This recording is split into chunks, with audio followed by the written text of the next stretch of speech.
to this episode of Healthwise 360, a creation of Clarissa Burt, founder of In the Limelight Media. And I'm your show host, Chrissy Cordingley, and you'll be able to see this interview on In the Limelight TV, which is distributed on Roku, Amazon Fire, Apple TV, and 100 other smart TV apps. The audio version of this interview can be heard wherever you listen to your podcasts. And today I'm thrilled to be interviewing Angelique Medow. She remodels homes and lives through her two companies, Building Ideas and Will You. As the owner and designer of Building Ideas, Angelique coaches couples to make wise and joyful choices to remodel their high-end residential dream homes. And as a host for HGTV, that's always on in our hosts, Angelique shared tips for contractors and designers, plus her kitchen design was an HGTV magazine, and she was featured as an expert on DIY and the Travel Channel's Extreme Castles. As a founder and mentor of her second company, Will You, Angelique mentors individuals and couples to make wise and joyful choices to remodel their minds and lives through introspection, action, and group travel adventures. Her clients include the former UT football coach Johnny Majors, 20-year Air Force veteran Joy Bishop, and executive chef for Marriott Hotels Bruce Bogarts. And Angelique speaks for corporations, private groups, and her YouTube channel with nearly 500,000 views. She writes for newspapers and magazines and has authored inspirational books, journals, card decks, and affirmations distributed weekly at no charge via her website, willyougrow.com. And the topics of her talks, articles, books, and affirmations include empowerment, integrity, passion, and meaning in life, the power of words, unconditional love, and overcoming addiction. You know, and when I was reading this and getting ready for the show, I'm like, it's like, should I shorten it? I'm like, no, I really think everybody needs to know all the wonderful things that you're doing. So, thank you. I wanted to read it all. So thank you for being on the show. We're so happy to have you. It's a pleasure, and doing anything with you and the infamous and famous Grand Dame Clarissa. I mean, how could I say no? Thank you. That's so sweet. Yeah, Clarissa's amazing. So let's go right into sort of some of your expertise. So I know that you're very passionate about addiction and compulsive behaviors. So what is the most important thing for us to keep in mind if we have unhealthy habits, compulsive behaviors, or addictions? And maybe I would even extend that to if we love someone that has compulsive behaviors and addictions. I send a heart hug to you and all of us through this process, because the first step is to allow ourselves to accept it. Yeah. You know, if we can just look at it without shaming ourselves, be compassionate to ourselves for the fact that that compulsion or addiction, whatever it is, was actually the best choice we could make given what we knew at the time we started it. So there's no shame in where we came from. It's just, what are we making the choices to do now? And how can we embody something that's really where we want to go, instead of just repeating the same choices over and over again? And we kind of know where that's going to go, right? Yeah.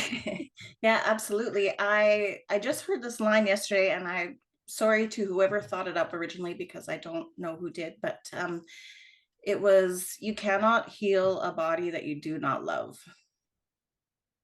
And I think yes. Yeah. Yes. And Andy Hahn, psychiatrist, said healing is mastering what couldn't be handled. Yes, that's one of my So it couldn't be handled. We didn't have the tools. We were probably really small when these things started, and then we didn't know how to heal that along the way. There's no shame in that, but just allow ourselves to admit it and take it into our heart and just hold it. And we can talk more about how to do that, but there are a lot of steps in this process. It's not an overnight fix, but just being willing to do the inside job of looking at it and accepting it with love is the first step. And we can do all that and for free. Absolutely. So are you able to share, so I'm just going to ask off the cuff, are you able to share what started your passion for helping people with compulsive and addictive behaviors? You know, I think for any of us who work in healthcare fields, we either have the issue ourselves and or are surrounded by people that we love who have these issues that may or may not be more serious than our own. And by more serious, I only mean if theirs could cause their death first, or if theirs is causing us harm. So for example, in my family, my mother was a depressed person, and she also had some physical ailments, which left her bedridden. So trying to care for her and she couldn't manage her emotions. So I needed to. And then my father was a workaholic to try to escape the situation and find gratification through his work. And he was completely emotionally unavailable. So between that and then caring for my younger brother and running the household growing up, I needed to find a way for safety for myself and for a sense of any kind of pleasure or joy or feeling of, oh, well, somebody's looking out for me. So in looking around me, I noticed, okay, these are the things that are actually going on with the people around me. And so I wanted to help them. But I also learned through that, even as a child, that I needed to help myself. So I started to learn how way back when I was young. So that's a short answer, and I'm happy to go into that as you see fit. I find that amazing to be young and to sort of see the wisdom behind that, and like how did you at a young age, how did you figure that out on your own? Well, I figured it out on my own in a human perspective, but what I didn't realize was that I was intuitive. And so I knew and I could see from a soul level what was happening inside the people around me and what addictions they had and why they had them. And I thought everyone saw that. I thought everybody knew that, but they were just somehow blind from like denial. Yes. And so I kept trying different methods that maybe this will wake them up. Maybe this will wake them up. Maybe this will wake them up. So I wasn't alone from the perspective of I knew the information. I just didn't know how to apply it in a way that it would work around me. So then I just turned it back on myself because I knew that since nothing would work outside of me, the only thing I could fix was this one. Yes. And I think, so you mentioned earlier about when we were small, and I sort of picture that twofold. So when we're little, like actually little people, but then when we get older, if we have shame, that tends to keep us small on the inside, right? And there's such stigma sometimes around addictions and those kinds of things that it could be hard to feel love for yourself because you're also getting this pressure of, well, you should have taken better care of yourself. You should have known better, that there was some sort of way to avoid, and that they're to be blamed for their condition, which I think is really unfortunate, right? Well, it's also common, isn't it? It's common. We might have seen that in the people around us who also blamed themselves or blamed us or both. Yeah. Yes. But the good news is that as an adult, we can choose to get curious. We are empowered with the ability to choose to become curious about, why do I feel shame? Why do I feel blame? And we might start to hear the voice in our head that's telling us things that are not complimentary, that are judgmental. And then we can go through the process of forgiveness for judging ourselves for not being better, not being different, not being more, whatever you want to call it, right? But without judging ourselves, there's no need to forgive ourselves. Because if we don't judge ourselves, then there's nothing to forgive. I mean, if you look around to anyone that you might just think of, someone that you feel like, oh, if they would only XYZ, life would be better. That's a judgment. There's a difference between an observation and a judgment. Can you try to feel that in your body? What's the difference? Like when you observe a flower, what sensations do you feel in your body when you observe the flower? Just breath, right? Like freshness, like just oxygen, like I can breathe. Would it be any criticism on your part if maybe one of the petals had a little bend in it? No. And often when I see little imperfections, I'm like, oh, you poor thing. Like, you've been through something. I feel like it tells a story. Yes. Well, if we could only be that compassionate to ourselves, that we are all flowers. And Yeah. as you can see on the flowers on my books, I believe in observing nature and seeing ourselves as a part of nature, as a part of our healing process. So learning to observe ourselves without judgment, that's compassion, that's love. That's living a life of unconditional self-love, which is not selfish.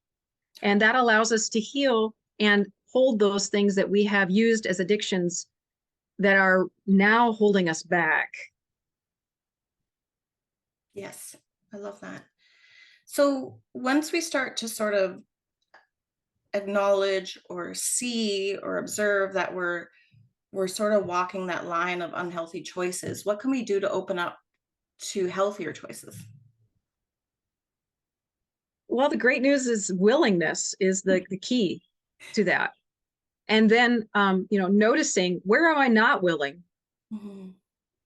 So an example of that would be, well, when I was younger and I first started looking into my own addictive behaviors.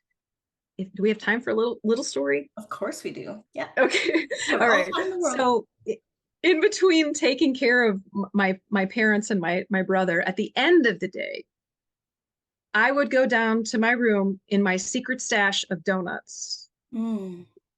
which was hidden there. And my addiction to the donuts was a specific kind. I think everybody who has an addiction usually has a favorite, whether it's their favorite alcohol or their favorite food, their favorite whatever.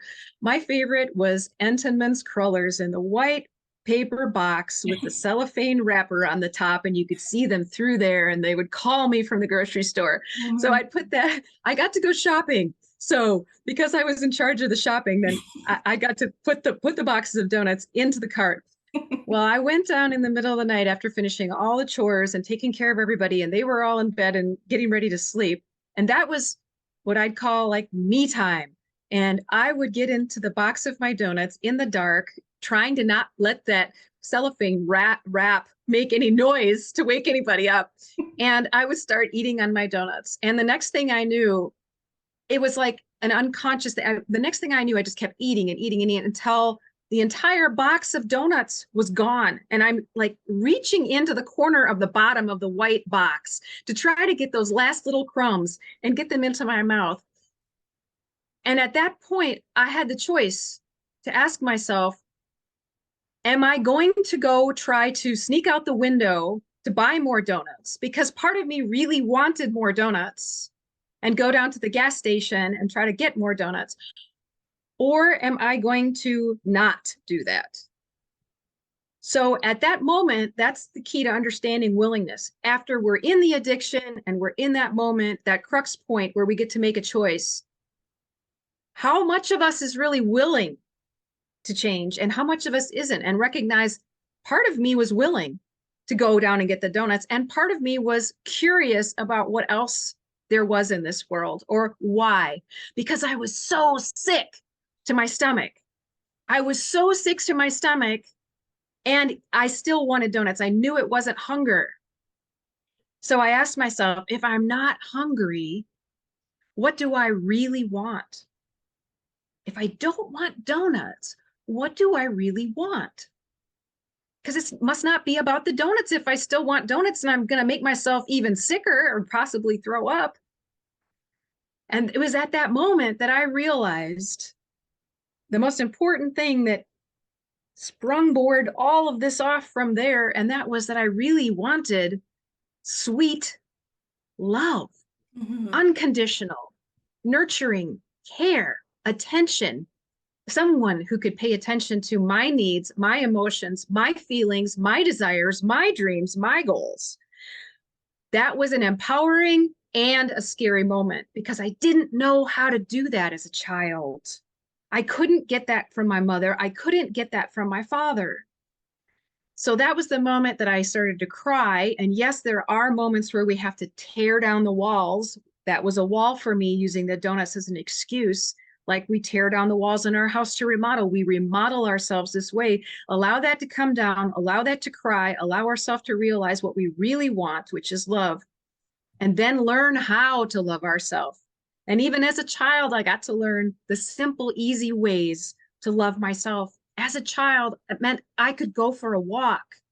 I could spend some more time petting my cat. Mhm. I could call my friend, even if it was at night, because she had a phone in her bedroom, Yeah. and just have a little chat or get a hug, take a bath. I learned those little simple things. Now everybody's different, and it may not, what works for me may not work for you, but everybody's got things that can help them feel hugged, loved, and cared for. So we don't look to donuts, sex, drugs, rock and roll, alcohol, or other people to be codependent to, so that we can get the love that we need. Mhm. Nourishment. Um, so what can we do to give our willpower a boost? The play and the love element that I just mentioned, by offering ourselves self-love, self-care, that automatically boosts our willpower muscle because we're rewarding ourselves. Yeah. We all know that punishment can work in some way, but reward works even better. So the more often we can proactively, for example, take a 5-minute break every 2 hours for working on the computer, go outside for a walk for 20 minutes during our lunch break, take a swim, or work in just a little bit of fun exercise or a dance class into our life. Play and self-love are the opposite end of the spectrum from punishment, but they both can work. So making a balance of the two is good. Mhm. I loved what you said earlier about how we remodel our insides. And then of course you actually physically remodel homes and spaces. Mhm. Has there always been a connection for you that the two are very similar, like that you're sort of doing that work, or was it exteriors first and then you're like, oh, I need to actually, this is a really good thing to apply inside as well? How did that come about?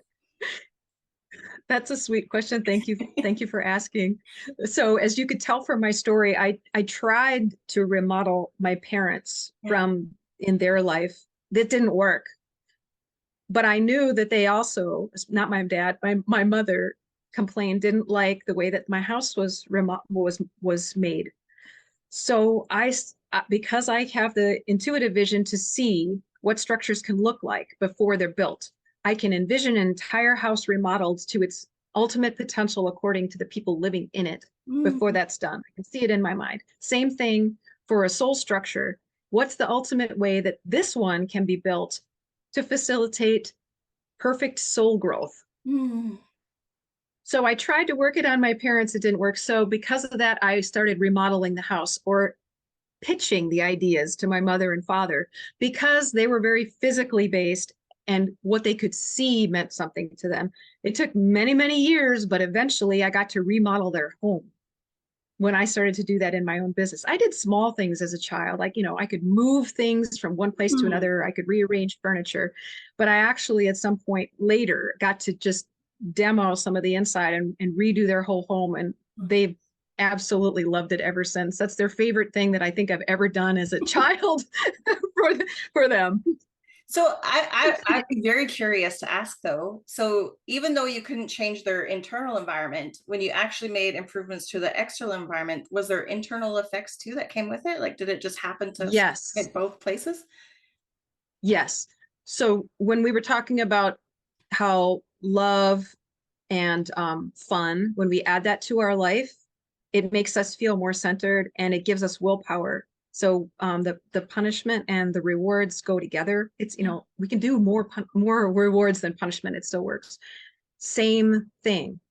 It's the exact same thing. So the more that we can play, have fun, etc., we are remodeling our inside. So when my parents' home reflected the way they wanted to feel, then everything they saw around them, they started to feel was them. So the same way as if you're driving a beat up jalopy, whatever they call it, right? A beat up car, and you take it down to the corner store and you feel like crumb because you feel like this is a stupid car and I hate it and all these other things you think to yourself. You think it's a reflection on you, right? Yeah. Same as your house. once you get a better car and you see that, oh, this thing is in good working order, it's attractive, you feel better about yourself. So if you can remodel your home, you will also do the same for yourself. Now, that's not going to fix all your problems. You still need to do some inner work, or you're going to have the same arguments in your home that you had before. I can help with that too. I love it. It's like a full 360-degree service. I love it. So you have a 5-minute tip to drop addictions. Would you like to share that with us today? Yes, and as a matter of fact, I already have. That is the secret tip, to take 5 minutes like I did when I was downstairs in my bedroom with the donuts. Instead of going to get the next box of donuts, the next beer, the next fling, whatever you're going to do, next time you got that urge to do that thing, stop for 5 minutes. Yeah. Just sit yourself down, and outside even better, because Mother Nature and her influences can help this. Mm-hmm. Sit down for 5 minutes and ask yourself, what do I really want? And if the answer is donuts, you haven't gone deep enough. You need to go deeper and say, no, what do I really want more than donuts? Because you're the only one who knows the answer to that question. Mm-hmm. Then go for that. Find little small ways you can do it.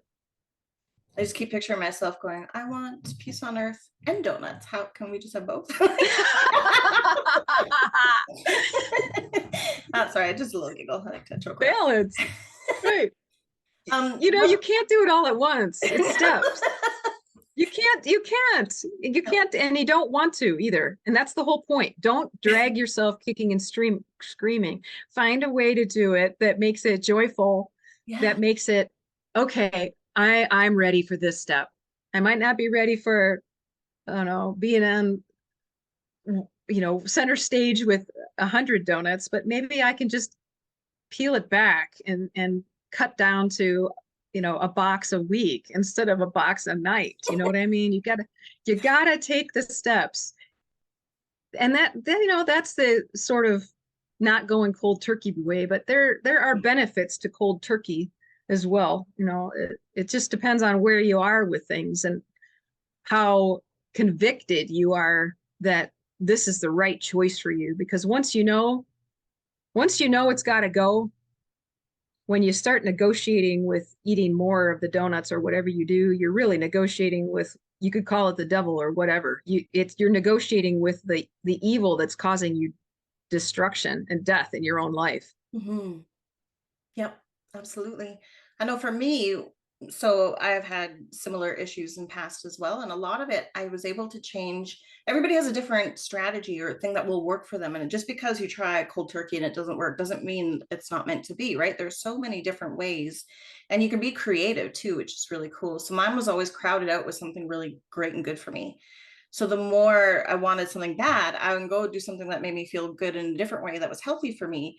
And then after a while, you forget about doing the bad thing, right? Because you're like, well, this felt good. I should always choose this, because not only was it good for me, but it felt good too, right? So those kinds of things. So yeah, thank you. So how did you make the connection to the outdoor environment to personal health? Well, I think that ties in really well with what you just said, because you said that by doing things that made you feel really good, that weren't that thing, it helped to be like a proactive care scenario for you. And that's what I'm going to suggest with the nature tips is that's how I learned it for myself. If I could proactively take time to spend time in nature before I was in the crunch of, oh my gosh, I have to have this box of donuts. Do it before. Because by the time you got yourself peaked to that level of emotion, you're in trouble. That's a real difficult point to get out of emotionally. So because I was also an alcohol or a workaholic, not a workaholic, I worked too much and I just wouldn't give myself time off. So nature and taking time to just go outside, even for 5 minutes while the contractors were working, and I would sit under a tree to make my phone calls. That was one of my first steps. It's just get outside for a few minutes, make yourself do it even. And what happens is once you start doing it, it's like that part of you that's been neglected starts to realize, oh, somebody's paying attention to me. Somebody's going to care about how I feel. And there's a confidence within that starts to build up, which is a part of willpower. It's learning self-trust, that I can trust myself to not do things that are going to kill me and instead do things that are going to help me live a vital, enjoyable life. It's beautiful. How can people find you? WillYouGrow.com is the best place to find me for any kind of personal growth, mentoring. We do coaching. We also have classes at Will University, and that's also online. And we also have nature adventure tours where we take you out in nature and do great connective, meditative experiences. Our next one's coming up in June, and that'll be out at Cades Cove in the Smoky Mountains in East Tennessee. And then we'll have another one in South Carolina in May. Both of those are some of my very most favorite nature spots. And being an intuitive, I have received some of my most beautiful, bountiful blessings for guidance when I'm in nature. And I can teach you what I've done and also help you to connect to nature in that same way so that you can receive the peace and guidance from and through nature anytime you want. Mm-hmm. Yes, nature is very healing. It's very, we need it. We're in symbiosis with the world, right? Yes, yes. So are there any last things you would like to share with the audience? Any parting words of wisdoms or things you would like to make sure they leave after listening to this episode with that just sort of off in a great way? Yes, I would definitely encourage that if you feel like you know this is the thing you need to do, but you're not sure what to do next, just go check out the website. If you're interested in building or remodeling, that's angeliquemedow.com. And you can see how my name is spelled on the bottom of the screen, angeliquemedow.com or willyougrow.com. These items behind me, my books, my card decks, these are journals. Those are other inexpensive, easy ways that you can make a daily practice. Mm-hmm. Why is a daily practice important? A daily practice is important because it helps you build trust with yourself that even for 5 minutes every day, you're going to take time to take care of you. These affirmations that are in these books up here, there are 2 different styles. One has a journal, one is a coffee table book, and the affirmations that are in these books are also in this deck of cards right here. Mm-hmm. There are 72 cards. If you do one a week and then you journal about your thoughts and feelings, that'll last you about 1.5 years. So it'll be a nice long time for you to make a commitment to caring for you. Mm-hmm. You can do this. You are not alone. There are people to support you. And Chrissy and Clarissa are 2 wonderful people that are here to support you with their 360 podcast. And we all encourage you to really allow yourself to bloom. We love you. Thank you. And we love you. Thank you for sharing your heart, your love, and the beautiful things that you do to bring light into the world. Thank you. Thank you.